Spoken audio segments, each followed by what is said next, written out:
បាត់ដាន25ឆ្នាំឥឡូវបង្ហាញខ្លួនហើយមកមើលរូបរាងមឹកយក្សដ៏ធំជាងគេបំផុតលើលោកដែលអ្នកវិទ្យាសាស្ត្រទើបតែរកឃើញបាន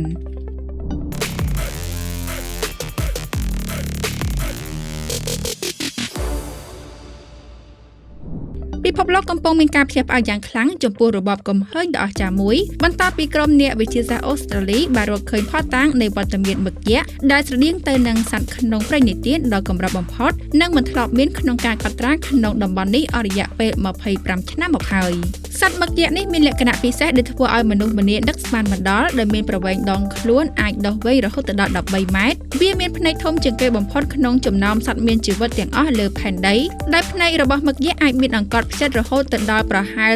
0.9 ទៅ 1 ហ្វីតឬប្រហែល25ទៅ30សង់ទីម៉ែត្រការដែលភ្នែកវាធំសម្បើមបែបនេះគឺដើម្បីជួយឲ្យវាមើលឃើញក្នុងទីជម្រៅនៃមហាសមុទ្រដែលមានពន្លឺតិចតួចបំផុតឬស្ទើរតែងងឹតស្លុបដែលប្រភេទមឹកនេះកម្រនឹងបង្ហាញខ្លួនឲ្យមនុស្សឃើញណាស់ព្រោះវាចូលចិត្តរស់នៅតំបន់ងងឹតស្លុបក្រោមបាតសមុទ្រដែលមានជម្រៅចាប់ពី 2000 ហ្វីតឡើងទៅដោយសារតែវាជាសត្វដែលពូកែលាក់ខ្លួននិងពិបាកថតរូបភាពបានក្រុមអ្នកស្រាវជ្រាវបានប្រើប្រាស់បច្ចេកវិទ្យាថ្មីដែលហៅថា eDNA ឬ Environmental DNA